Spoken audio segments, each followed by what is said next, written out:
Hello everyone, स्वागत है आप सभी का आपके प्यारे YouTube channel nursing with Nitin में। तो जी हाँ दोस्तों, पिछले क्लास के अंदर हमने 180 नंबर क्वेश्चन तक डिस्कशन कर लिया था। दोस्तों आज हम बात करने वाले हैं और आज की क्लास जो रहने वाली है वो क्लास नंबर कितनी रहने वाली है? 16 नंबर रहने वाली है। 16 क्लास रहने वाली है जिसके अंदर तमाम प्रश्न जो भी एग्जाम के अंदर पूछे जाते हैं, सीएचओ एग्जाम की बात करें, स्टाफ नर्स के एग्जाम की बात करें, तो उसके अंदर पूछे जाने वाले प्रश्न जो एनाटॉमी फिजियोलॉजी से रिलेटेड है वो हम डिस्कशन आपके सामने कर रहे हैं दोस्तों। ठीक है, तो आज का जो प्रश्न होने वाला है, पहला प्रश्न बहुत ही अच्छा प्रश्न है, बहुत ही एग्जाम में पूछा भी गया है कि जो फंक्शन होता है एंटेरोगैस्ट्रेन का, दोस्तों जो फंक्शन होता है एंटेरोगैस्ट्रोन का वो क्या होता है, वो क्वेश्चन पूछा आपसे पूछा जा रहा है। बहुत ही अच्छा क्वेश्चन है बहुत ही बेहतरीन क्वेश्चन आपका है। तो दोस्तों जो फंक्शन होता है एंट्रोगेस्ट्रेन का वो क्या फंक्शन होता है, यानी कि एंट्रोगेस्ट्रेन जो होता है उसका का क्या कार्य होता है, ये प्रश्न आपसे पूछा जा रहा है दोस्तों। तो आप सभी को पता होना चाहिए कि जो एंट्रोगेस्ट्रोन होता है वो क्या करता है, प्रमोट करता है, किसको प्रमोट करता है? Secretion of gastric juice. मतलब कि जो आपका गैस्ट्रिक जूस होता है, ठीक है, स्टोमक के अंदर, उसका सिक्रेशन को प्रमोट करने का कार्य किसका होता है? एंटेरोगेस्ट्रोन का काम होता है। किसका काम होता है? एंटेरोगेस्ट्रोन का काम होता है कि किस प्रकार से जो गैस्ट्रिक जूस है उसके सिक्रेशन को बढ़ाया जाए, वो कार्य होता है आपका एंटेरोगेस्ट्रोन का। ठीक है, चलिए आज का दूसरा प्रश्न आपकी स्क्रीन पर ये रहा। Function of intrinsic factor is. जो इंट्रिंसिक फैक्टर होता है, आप सभी को पता है जीआई सिस्टम के अंदर आपने पढ़ा होगा इंट्रिंसिक फैक्टर। तो दोस्तों इंट्रिंसिक फैक्टर जो होता है उसका कार्य क्या होता है? तो दोस्तों आप सभी को पता होना चाहिए कि जो इंट्रिंसिक फैक्टर होता है ये कराता है आपके बॉडी के अंदर absorption of vitamin B. Vitamin B जो होता है, ठीक है, इसका जो एब्जॉर्प्शन कराने का काम होता है वो किसका होता है दोस्तों? वो होता है इंट्रिंसिक फैक्टर का वर्क होता है। किसका वर्क होता है? इंट्रिंसिक फैक्टर का वर्क होता है कि किस प्रकार से विटामिन बी का एब्जॉर्प्शन बॉडी के अंदर कराया जा सके। ठीक है, अब बात करते हैं नेक्स्ट प्रश्न की। आपकी स्क्रीन पर ये रहा। इंट्रिंसिक फैक्टर जो होता है वो present in the gastric juice. जो आपका इंट्रिंसिक फैक्टर जो होता है वो गैस्ट्रिक जूस के अंदर क्या होता है? प्रेजेंट होता है, यानी कि पाया जाता है।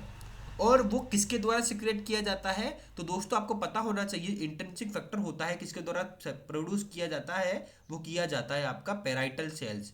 जो पेराइटल सेल्स होती है इसके द्वारा क्या होता है? आपके इंट्रिंसिक फैक्टर का क्या होता है? जो सिक्रेशन किया जाता है। क्या किया जाता है? इंट्रिंसिक फैक्टर का सिक्रेशन किसके द्वारा किया जाता है? आपकी गैस्ट्रिक जूस के अंदर पेराइटल सेल जो होती है, जो आपकी सॉरी इंटेंसिव फैक्टर में गैस्ट्रिक इंटेंसिव फैक्टर जो होता है वो गैस्ट्रिक जूस के अंदर प्रेजेंट रहता है। और कौन सी सेल्स के द्वारा सिक्रेट किया जाता है? वो कराया जाता है पेराइटल सेल जो होती है आपकी, उसके अंदर से आपकी बॉडी के अंदर जो है इंटेंसिव फैक्टर को प्रोड्यूस किया जाता है, सिक्रेट किया जाता है। अब इसके बारे में जान लेते हैं कि इसके बारे में सब चीज़ें जान लेते हैं। गैस्ट्रिक जूस की सेल्स क्या होती है, कौन कौन सी सेल्स पाई जाती है, किस प्रकार से कार्य करती है। तो बात करें आपके सेल्स की, तो सेल्स जो होती है, जो ऐसे की बात करते हैं चीफ सेल्स। मैं आपको शॉर्टली बता देता हूँ सब कुछ, आपको कन्फ्यूजन नहीं होगा, इसके अंदर कन्फ्यूज हो जाएंगे आप। तो दोस्तों आप सभी को पता है चीफ सेल जो होती है, चीफ सेल जो होती है ये बेसिकली क्या कराती है आपके, इसको क्या कहा जाता है? जाइगोमेटिक जायगोनिक सेल भी कहते हैं इसको। क्या कहते हैं? जायगोनिक सेल भी कहते हैं और पेप्टिक सेल भी कहते हैं। क्या कहते हैं? पेप्टिक सेल भी कहा जाता है। ठीक है, ये जो होती है आपकी चीफ सेल, ये पेप्सिनोजन का सिक्रेशन करती है। किसका? पेप्सिनोजन का सिक्रेशन करती है। और पेप्सिनोजन जो होता है वो प्रोटीन के और lipase, gastric lipase gastric lipase इसके एब्जॉर्प्शन में हेल्प करता है, यानी कि फैट के, प्रोटीन और फैट के एब्जॉर्प्शन में मदद करता है आपका चीफ सेल। ठीक है, अब बात करें हम किसके बारे में, चलिए इधर ही समझ लेते हैं। इसको मैंने आपको समझा दिया है, आज समझ लेते हैं दूसरा कि सर जो आपका ये पेराइटल सेल्स है जिसके बारे में आपने बात की, ये पेराइटल सेल जो होता है ये बेसिकली आपके ऑक्जेंटिक सेल भी कहा जाता है। इसको क्या? ऑक्जेंटिक सेल भी कहा जाता है। और इनको डीलोमॉर्फस सेल भी कहा जाता है। ये बेसिकली सेल जो होती है पेराइटल सेल, ये इंट्रिंसिक फैक्टर को सिक्रेट करने का काम करती है। ठीक है, बात करते हैं जो कि आपके विटामिन बी 12 के एब्जॉर्प्शन के भी काम आता है। और विटामिन B2 के एब्जॉर्प्शन के लिए भी काम आता है। ठीक है, चलिए अब बात करते हैं नेक्स्ट क्वेश्चन की। आपकी स्क्रीन पर ये रहा दोस्तों। चलिए बात करते हैं नेक्स्ट क्वेश्चन की।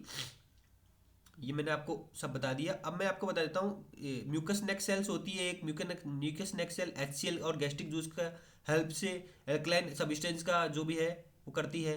जी सेल्स होती है यानी कि गॉबलेट सेल जो होती है वो क्या करती है, गैस्ट्रिन भी कहते हैं उसको। और ये जो होती है ये आपकी पैराइटल सेल और ओरल गैस्ट्रिक जो सिक्रेशन होती है उसका क्या करती है, स्टिमुलेट करती है। ठीक है, अब बात करते हैं नेक्स्ट क्वेश्चन की। ये रहा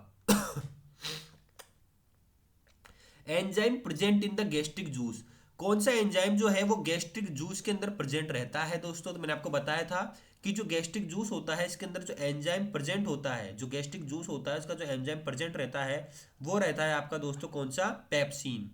जो पेप्सिन होता है ये एक प्रकार का ऐसा एंजाइम होता है जो गैस्ट्रिक जूस के अंदर मौजूद रहता है और किसका एब्जॉर्प्शन करता है, ये प्रोटीन का एब्जॉर्प्शन कराने में मदद करता है। ठीक है, चलिए बात करते हैं नेक्स्ट क्वेश्चन की। The pH of vagina is about. जो पीएच होती है वेजाइना की वो कैसी देखने को मिलती है? तो आप सभी को पता होना चाहिए जो पीएच होती है वेजाइना की वो कैसी होती है दोस्तों, थोड़ी स्लाइटली एसिडिक होती है।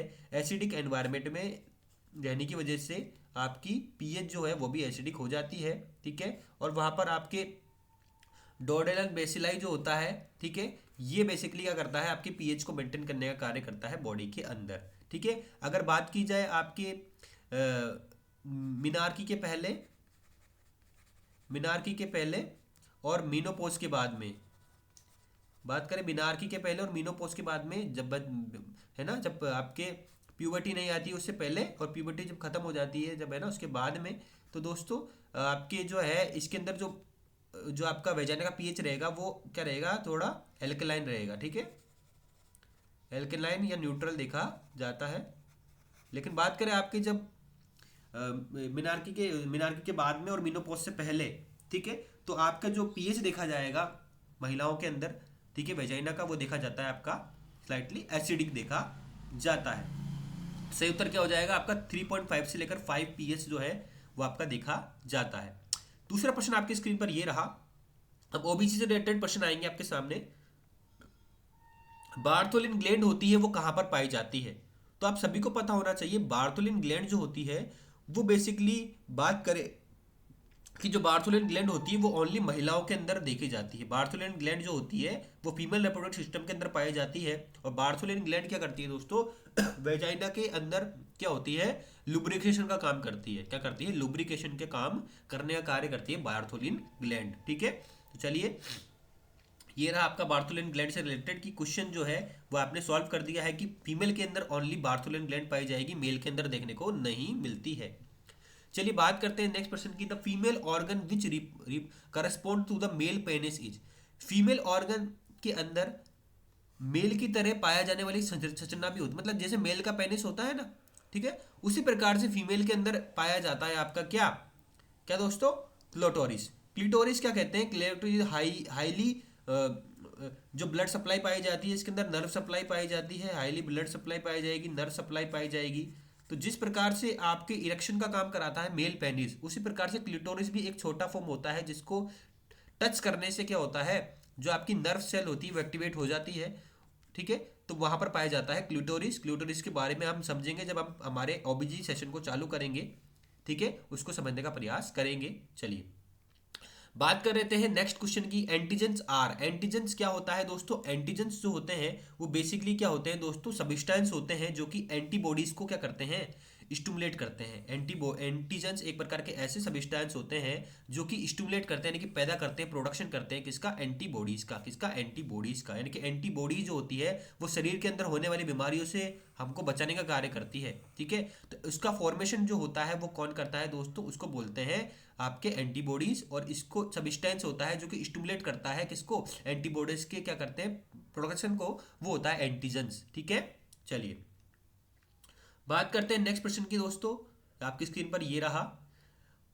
Humoral immunity is. जो ह्यूमरल इम्यूनिटी होती है वो क्या होती है दोस्तों, जो ह्यूमरल इम्यूनिटी होती है वो बेसिकली क्या होती है आपकी, ह्यूमरल इम्यूनिटी जो होती है आपकी, वो बेसिकली क्या होती है, एंटीबॉडी मीडिएटेड होती है। कैसी होती है, एंटीबॉडी मीडिएटेड जो इम्यूनिटी होती है, जो आपकी बॉडी के अंदर जो एंटीबॉडीज बनती है, बॉडी के अंदर से जो एंटीबॉडीज बनेगी, ठीक है, वो होती है ह्यूमरल इम्यूनिटी। ठीक है, चलिए, तो ये उत्तर बेहतर हो जाएगा कि एंटीबॉडी मीडिएटेड इम्यूनिटी कौन सी होती है आपकी, ह्यूमरल इम्यूनिटी कहलाती है।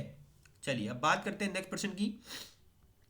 आपकी स्क्रीन पर ये रहा, the type of immunity provided by the vaccination is, मतलब कि जो वैक्सीनेशन आप देते हैं किसी, अभी को अच्छे से समझिएगा इम्यूनिटी को, कौन सी एक प्रकार की ऐसी इम्यूनिटी होती है जो कि वैक्सीनेशन से प्रोवाइड की जा सकती है। यानी कि आप जो टीकाकरण करते हैं, चाहे से वो बीसीजी का टीका लगाए बच्चे को, चाहे वो टिटनेस का टीका लगाए महिलाओं को, चाहे वो मिम्स, mumps, rubella, hepatitis B, BCG, OPV, rubella, Japanese encephalitis, ठीक है, ये सारे जो टीके लगते हैं वो किस प्रकार की इम्यूनिटी आपको देते हैं बच्चे को। तो वो दोस्तों, वो जो इम्यूनिटी होती है वो कहलाती है आपकी active immunity. Active artificial immunity, मतलब कि एक्टिव आर्टिफिशियल इम्यूनिटी वो इम्यूनिटी होती है जो कि किसी वैक्सीनेशन जब आपका होता है उसके द्वारा आपको क्या है, प्रोटेक्शन प्रोवाइड की गई है, बाहर से आपका इंजेक्शन लगाया गया है, एंटीबॉडीज एंटर कराई दी गई है आपकी बॉडी के अंदर, तो वो जो इम्यूनिटी कहलाती है वो कहलाती है आर्टिफिशियल एक्टिव इम्यूनिटी। ठीक है, तो बेहतर उत्तर क्या हो जाएगा आपका, artificial active immunity is the right answer. चलिए अब बात करते हैं नेक्स्ट प्रश्न की। Immunity provided by the maternal antibody is example of, माँ से, अगर माँ से बच्चे को कोई इम्यूनिटी प्रोवाइड की जाती है, माँ की जो एंटीबॉडीज होती है उसके द्वारा बच्चे को जो इम्यूनिटी प्रोवाइड की जाए, सुरक्षा प्रोवाइड की जाती है, वो किस प्रकार की इम्यूनिटी होती है, तो वो होती है आपकी कौन सी, natural passive immunity. Natural passive immunity एक प्रकार की ऐसी इम्यूनिटी होती है जो माँ से बच्चे को प्रोवाइड होती है जब वो गर्भावस्था के दौरान होता है, तो उस दौरान जो माँ की इम्यूनिटी जो है वो बच्चे के अंदर हेल्प करती है। चलिए बात करते हैं नेक्स्ट प्रश्न की। Administration of readymade antibodies is the example of, तो दोस्तों आपकी बाहर से बॉडी के अंदर रेडीमेड एंटीबॉडीज डाली जा रही है, बाहर से आपको इंजेक्शन के फॉर्म में, बाहर से जो आर्टिफिशियल बनी हुई एंटीबॉडी जो बाहर बना दी गई है पहले साइंटिस्ट के द्वारा, ठीक है, आपके डॉक्टर्स के द्वारा जो बाहर एंटीबॉडीज तैयार कर ली गई है, उस एंटीबॉडीज को इंजेक्शन के द्वारा किसी बॉडी के अंदर डाला जाए, तो वो किसका एग्जाम्पल होती है, तो वो एग्जाम्पल होती है आपके कौन से, पैसिव आर्टिफिशियल इम्यूनिटी का। ठीक है, आर्टिफिशियल पैसिव इम्यूनिटी का एग्जाम्पल की जाती है कि बाहर से जो एंटीबॉडीज तैयार करके आपको बाहर से दी जा रही है, तो वो जो इम्यूनिटी होती है वो कहलाती है आपकी पैसिव आर्टिफिशियल इम्यूनिटी। ठीक है, चलिए अब बात करते हैं नेक्स्ट प्रश्न की, example of active natural immunity. तो आप समझिएगा, अब हम बात कर रहे थे अब तक कि एक्टिव नेचुरल इम्यूनिटी क्या होती है, तो उसके बारे में समझ लेते हैं, उसके एग्जाम्पल भी समझ लेते हैं। तो दोस्तों हम बात कर रहे हैं कि इसके अंदर जो एक्टिव नेचुरल इम्यूनिटी एक प्रकार की ऐसी इम्यूनिटी होती है जिसके अंदर immunity achieved after the infectious disease. मान लो मैं अभी अभी मैंने जन्म लिया है, ठीक है, मैं 5 साल का हो गया हूँ, अब क्या है, मुझे कोई इन्फेक्शन बॉडी के अंदर लग गया है, यानी कि मुझे कोरोना हो गया है। ठीक है, अब कोरोना हो गया है मुझे ठीक है, अब कोरोना मुझे हो गया है, अब कोरोना होने से लेकर मैं ठीक हो गया कोरोना से बिल्कुल, 20 दिन के बाद में, 25 दिन के बाद में ठीक हो गया कोरोना से बिल्कुल।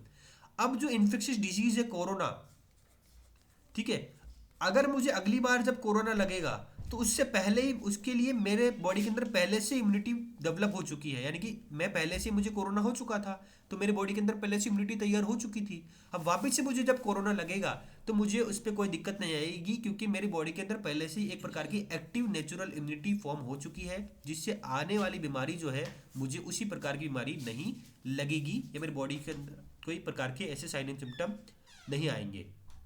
चलिए बात करते हैं, which substance release during inflammation. जब भी बॉडी के अंदर इन्फेक्शन होता है उसके बाद में इन्फ्लामेशन होता है, सूजन देखने को मिलती है, तो इन्फ्लामेशन के दौरान कौन सा सब्सटेंस जो है वो बेसिकली फॉर्म होता है, बनता है बॉडी के अंदर। तो दोस्तों आप सभी को पता होना चाहिए कि बॉडी के अंदर जो सब्सटेंस है उसको कहा जाता है दोस्तों हिस्टामीन। हिस्टामीन जो होता है एक प्रकार का ऐसा सब्सटेंस होता है, वो तब ही देखने को मिलेगा ब्लड के अंदर जब आपकी इन्फ्लामेशन देखने को मिलेगी, एलर्जी देखने को मिलेगी, इन्फ्लामेशन जो सूजन देखने को मिलती है बॉडी के अंदर, तो वो देखने को मिलती है क्योंकि आपकी इन्फ्लामेशन के दौरान जो हिस्टामिन का लेवल होता है वो बॉडी के अंदर ज़्यादा बढ़ जाता है। चलिए बात करते हैं आज के आखिरी प्रश्न की, cardinal sign of the inflammation are except. जो इन्फ्लामेशन होता है उसके अंदर कौन से कार्डिनल साइन देखने को मिलती है, यानी किसी व्यक्ति के अंदर कौन से प्रकार के ऐसे साइन होते हैं जब भी किसी व्यक्ति को इन्फ्लामेशन होगा किसी एरिया के अंदर, तो वहां पर कौन सी चीजें आपको देखने को मिलेगी एक को छोड़ के। तो आप सभी को पता है दोस्तों, जब भी इन्फ्लामेशन होता है तो उस दौरान क्या होता है दोस्तों, बहुत सारे साइन देखने को मिलते हैं जिससे आपको पता लगता है कि हाँ इसकी बॉडी के अंदर इन्फ्लामेशन हो रहा है। तो दोस्तों आप सभी को जैसे कि पता है कि आपकी जो एरिया है जहाँ पर इन्फ्लामेशन हुआ है वहाँ पर स्वेलिंग भी देखने को मिलेगी, रेडनेस भी देखने को मिलेगी, दर्द भी होगा आपको वहाँ पर, लेकिन हाइपोथर्मिया किसी प्रकार से देखने को नहीं मिलता है। जब भी बॉडी का लेवल, जब भी इन्फ्लामेशन होता है, इन्फ्लामेशन होता है, तो बॉडी का तापमान बढ़ता है ना कि कम होता है। तो गलत उत्तर का चुनाव इसमें करना था, तो गलत उत्तर का चुनाव हमने कर दिया है कि C is the wrong answer. तो बेहतर उत्तर क्या हो जाएगा, C is the wrong answer. Inflammation area में रेडनेस, स्वेलिंग और पेन तीनों ही देखने को मिलता है, लेकिन हाइपोथर्मिया किसी भी तरीके से देखने को नहीं मिलता है। तो दोस्तों क्लास आपको कैसी लगी, अच्छी लगी तो लाइक जरूर कर दीजिएगा, चैनल को सब्सक्राइब जरूर कर दीजिएगा। कल फिर मुलाकात होगी नई प्रश्न के साथ में। जब तक के लिए दोस्तों, जय हिंद, जय भारत।